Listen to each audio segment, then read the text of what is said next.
Hello everyone, so in this video we'll be learning about Arjun Vishad Yog, that is chapter 1 of Bhagavad Gita. So Bhagavad Gita is divided into 18 chapters and over 700 shloks. So chapter 1 is about Arjun going through grief and pain when he sees his own relatives and kinsmen in the battlefield, and he is filled with extreme compassion and grief that in this battlefield he has to kill his own kinsmen and relatives. Now I'll be narrating you the whole chapter 1 as it is from Bhagavad Gita. Dhritarashtra said, Sanjay, gathered on the sacred soil of Kurukshetra, eager to fight, what did my children and children of Pandu do?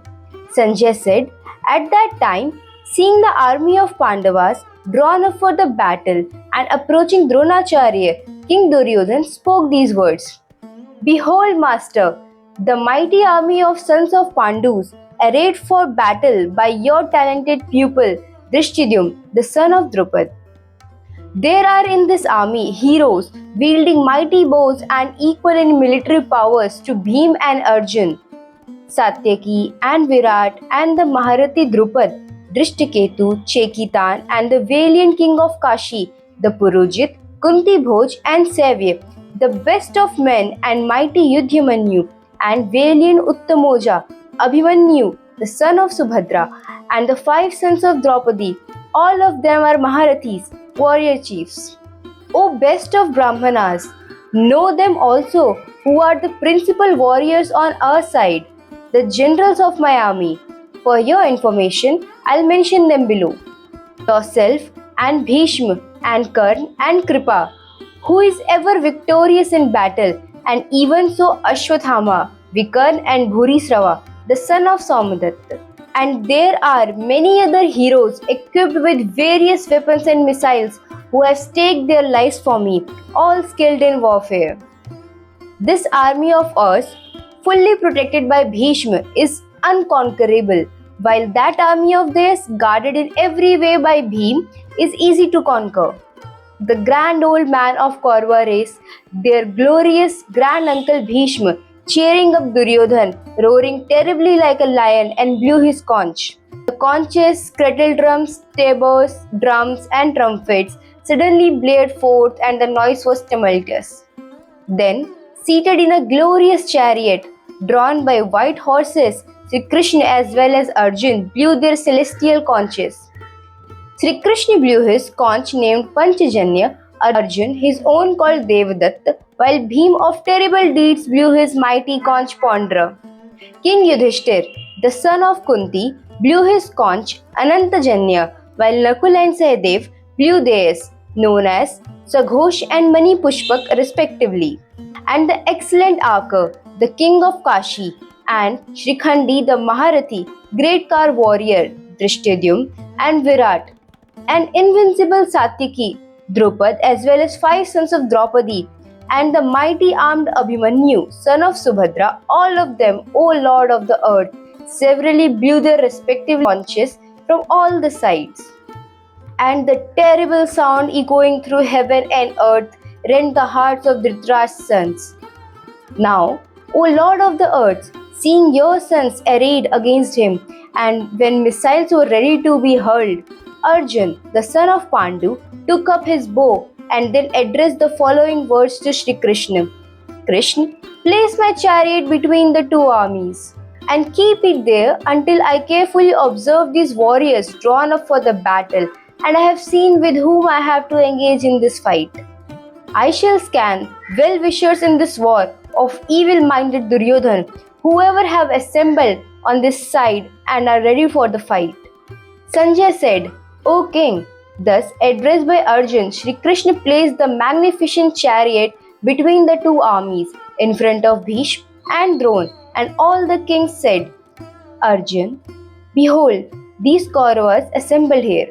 Now Arjun saw stationed there in both the armies his uncles, granduncles, and teachers, even great-granduncles, maternal uncles, brothers, and cousins, sons, nephews, and grandnephews, even so friends, father-in-law, and well-wishers as well.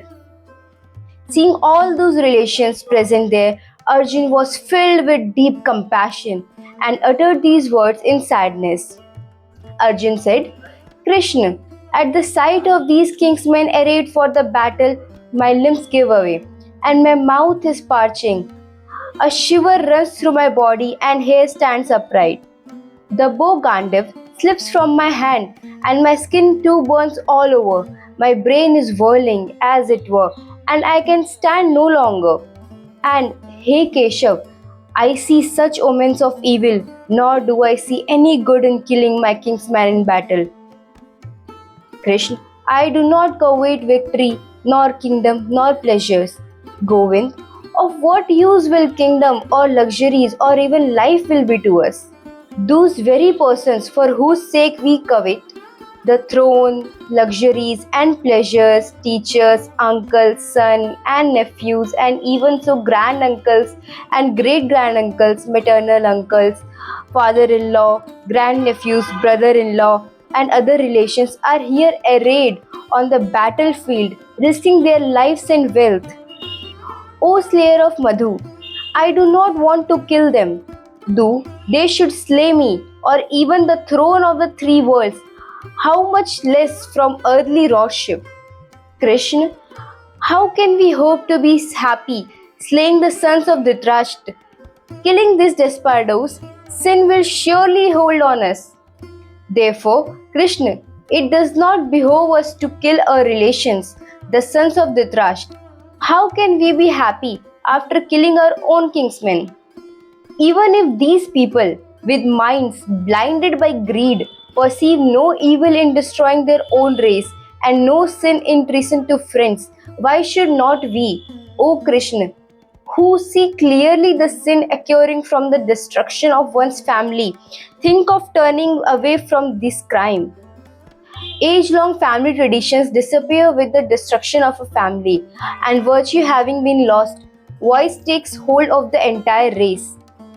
With the preponderance of voice, Krishna, the woman of the family becomes corrupt, and with the corruption of women, O descendant of Rishi, these ensues the intermixture of castes. Admixture of caste of blood damns the destroyers of the race as well as the race itself. Deprived of the offering of rice and water, the mains of the race also fall. Do these evils bring about an intermixture of castes? The age-long caste traditions and family customs of the killers of kingsmen get extinct. Krishna, we hear that men who have lost their family traditions dwell in hell for an indefinite period of time. Oh, what a pity!